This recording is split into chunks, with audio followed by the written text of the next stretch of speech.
Oi, pessoal! Sejam muito bem-vindos ao episódio 10 do Bioagrotech. Eu sou Isabela Tavares, sou biotecnologista e entomologista, e hoje a gente vai falar algo um pouco diferente. Se você acompanha o nosso podcast, a gente já comentou sobre vários micro-organismos que revolucionaram a agricultura atual. Tá, mas e quanto ao futuro? Isso mesmo, hoje a gente vai dar um salto no tempo e explorar os micro-organismos do futuro na agricultura.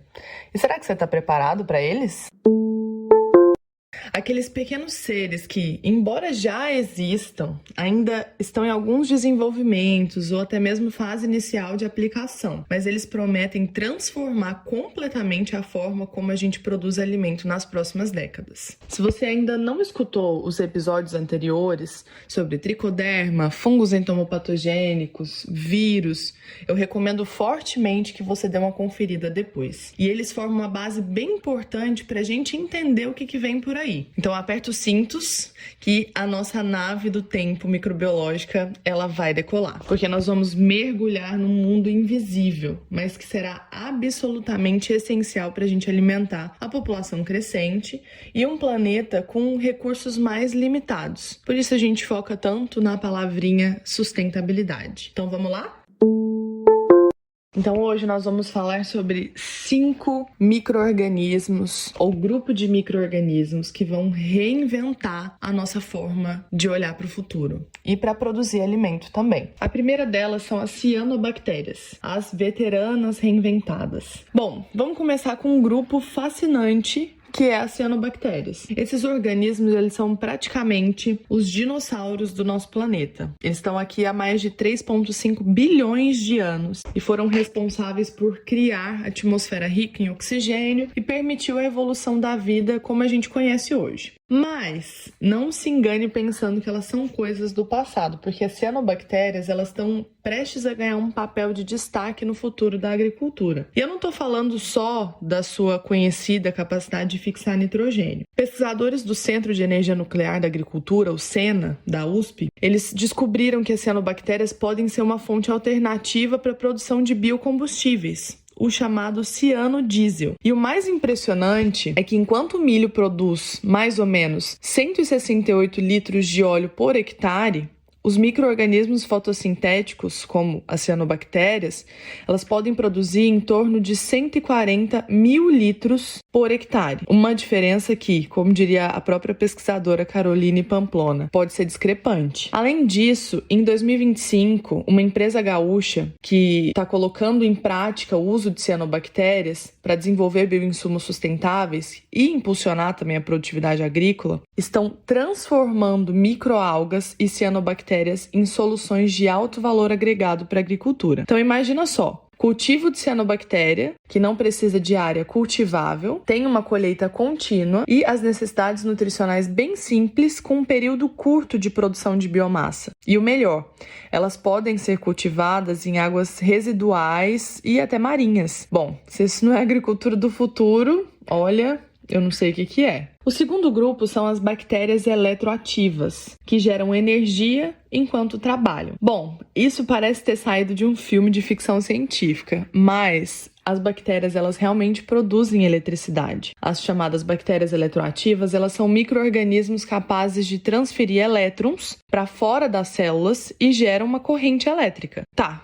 Mas o que isso tem a ver com a agricultura? Você deve estar se perguntando. Bom, essas bactérias estão revolucionando o tratamento de águas residuais agrícolas. Em um projeto experimental lá em Sevilha, na Espanha, alguns pesquisadores descobriram que as bactérias eletroativas elas podem purificar a água em até 10 vezes mais rápido do que métodos convencionais. Como explicou Abraham Esteve Nunes, que é o coordenador do projeto europeu IMET-LAND. As águas residuais elas são conduzidas para esse sistema, que não está ligado a fontes externas de energia. E aí entram em contato com os micro-organismos especiais, essas bactérias eletroativas que produzem eletricidade. Imagina um sistema que pode filtrar 25 mil litros de água por dia para irrigação, sem custo energético e sem produzir resíduos contaminantes. E o melhor, essa tecnologia ela funciona em qualquer clima, inclusive temperaturas bem baixas. Num futuro próximo, a gente pode esperar fazendas que tratam seus próprios resíduos, geram energia e ainda produzem água limpa para irrigação. Tudo graças a essas pequenas usinas elétricas vivas. É como ter uma mini usina hidrelétrica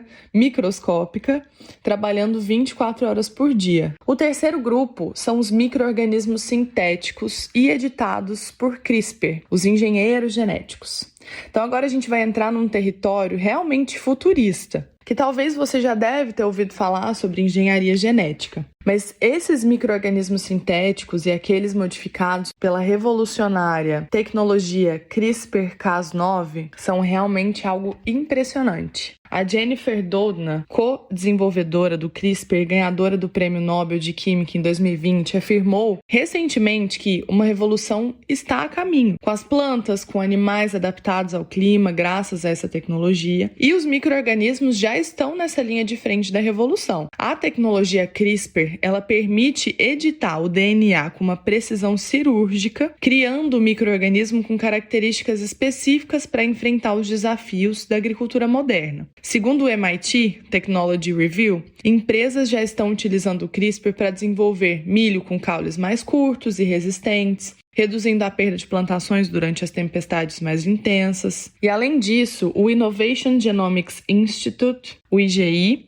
ele está trabalhando no desenvolvimento de arroz que resista a condições mais secas, assim como culturas que possam absorver e armazenar mais dióxido de carbono. Em março de 2025, alguns cientistas da Embrapa, eles aprimoraram fungos com CRISPR-Cas9 para controle de pragas, tornando uma agricultura mais sustentável e eficiente. É como se eles estivessem criando os super-heróis microscópicos, e cada um com os poderes específicos para combater vilões diferentes. E o melhor, a capacidade do CRISPR de remover as partes específicas do DNA torna mais rápido e mais fácil criar micro-organismos resilientes ao clima, evitando, assim, muitas limitações técnicas anteriores. É uma das coisas que eu sempre comento em palestras ou até mesmo no campo, que com o passar do tempo a gente vai ter menos água e uma temperatura maior. Então a gente precisa de micro-organismos que consigam se adaptar a esse clima que o planeta vem enfrentando e tende a potencializar muito mais ao passar dos anos. Como disse a Emma Kovac, que é uma analista sênior de alimentos e agricultura do Breakthrough Institute, o aspecto empolgante do CRISPR para edição genética é que você pode fazer mudanças exatamente onde você quer. Isso economiza muito tempo e dinheiro. Agora, entrando no quarto grupo, são os fungos endofíticos de ação múltipla, os multitarefas. A gente já até comentou sobre alguns micro-organismos endofíticos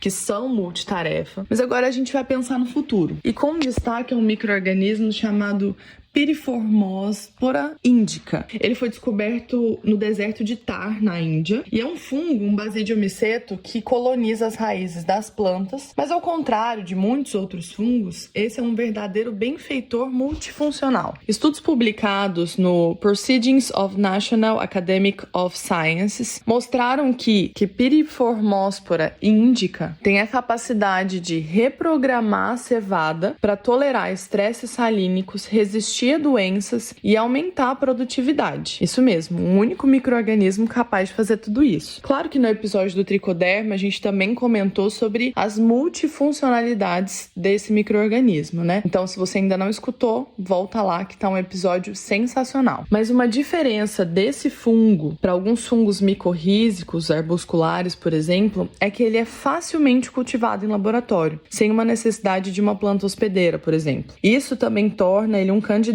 ideal para aplicações em larga escala, porque hoje, se a gente for olhar para todos os produtos registrados, a gente está na mão de poucos gêneros. E se a gente observa a quantidade de micro-organismos que tem a nosso favor, e principalmente aqueles que conseguem resistir mais a temperaturas mais altas, umidades mais baixas e condições adversas, por exemplo, como salinidade, a gente tem uma gama muito grande. Só que precisa de muitos estudos, testes em campo, para a gente conseguir ter um resultado realmente eficaz. Em fevereiro desse ano, alguns pesquisadores brasileiros eles publicaram um estudo mostrando que os fungos endofíticos eles têm despertado vários interesses na comunidade científica, realmente devido a esse potencial de aplicação e inovação no ramo da agricultura. Imagina só, um fungo que consegue fortalecer as defesas da planta, aumentar sua tolerância a estresses ambientais, melhorar a absorção de nutrientes e ainda aumentar a produtividade. Esse é o sonho, né? Mas eu gosto sempre de lembrar para vocês que não existe um micro-organismo que vai salvar a nação.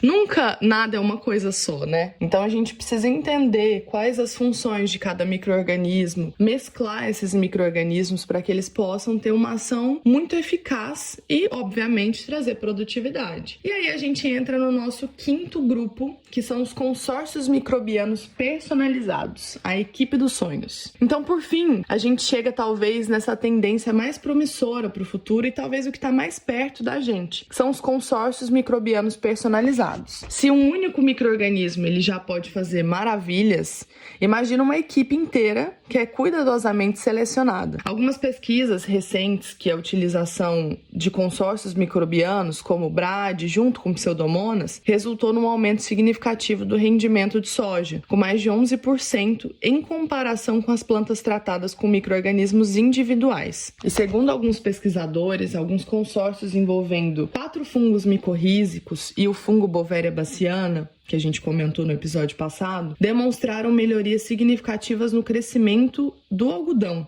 além de reduzir os danos causados por pragas. Uma vez eu estava numa palestra do professor Fernando Andreotti, que é da USP, lá da Exalc, e ele comentou exatamente isso, que a quantidade de micro-organismos que está ali no campo, ela é muito interessante quando a gente tem micro-organismos multitarefa trabalhando juntos, porque nós estamos colocando em solos totalmente diferentes. Vocês sabem que dentro de uma fazenda a gente pode ter talhões com análises de solo muito diferentes, com estrutura, textura do solo diferente. Então, se a gente adiciona um micro-organismo ali, quando a gente tem mais micro-organismos, tem mais chance de dar certo do que se a gente colocar um micro-organismo só e torcer para que ele consiga fazer tudo que a gente precisa, não é? E a grande vantagem dos consórcios microbianos é que eles oferecem estabilidade em diferentes condições ambientais e reduzem os custos de aplicação. É como ter um time de futebol completo onde cada jogador tem sua especialidade, mas todos trabalham juntos para a vitória. No futuro, a gente pode ver receitas, entre aspas, de consórcios microbianos personalizados para cada tipo de solo, ou até mesmo para cada tipo de talhão da fazenda do produtor, tipo de cultura e condição climática também. É como ter um sommelier de micro-organismos recomendando a combinação perfeita para cada situação.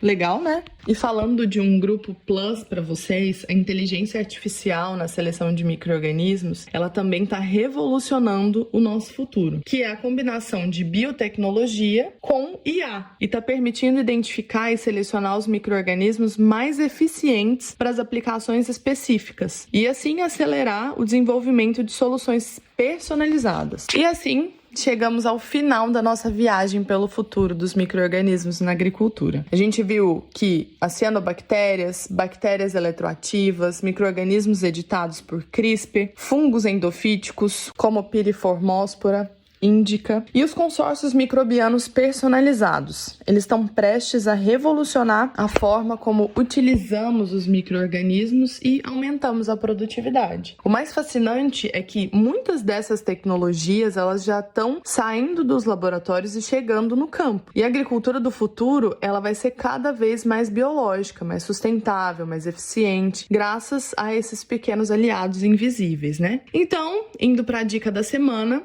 a nossa dica da semana é uma notícia bem quentinha do projeto Desbio. Ele é liderado pela unidade Embrapi do Instituto Senai de Inovação em Biosintéticos e Fibras e acaba de receber um investimento de 15 milhões para desenvolver biodefensivos agrícolas sustentáveis a partir de macroalgas, micro-organismos marinhos e óleos essenciais. Essa iniciativa ela foi anunciada em maio de 25 agora, né? E representa um passo importante para a criação de alternativas mais sustentáveis no combate a pragas características da soja e do milho. E é um exemplo de como os micro-organismos eles estão se tornando protagonistas na agricultura moderna e do futuro. Bom, pessoal, se você gostou desse episódio, não esquece de dar 5 estrelas no seu aplicativo de podcast favorito. Isso ajuda muito a divulgar nosso trabalho. E também segue a gente lá no Instagram, @bioagrotech.podcast, para ficar por dentro das novidades, dos bastidores do podcast e até os mapas mentais que semanalmente a gente adiciona para falar sobre o podcast. E se você é um profissional da área, tem comentário, sugestão para enriquecer o nosso bate-papo, deixa aqui sua mensagem ou nas redes sociais. E no próximo programa a gente continua explorando as fronteiras da biotecnologia agrícola, então fica ligado. Muito obrigado pela sua companhia e até quarta que vem. Tchau, tchau!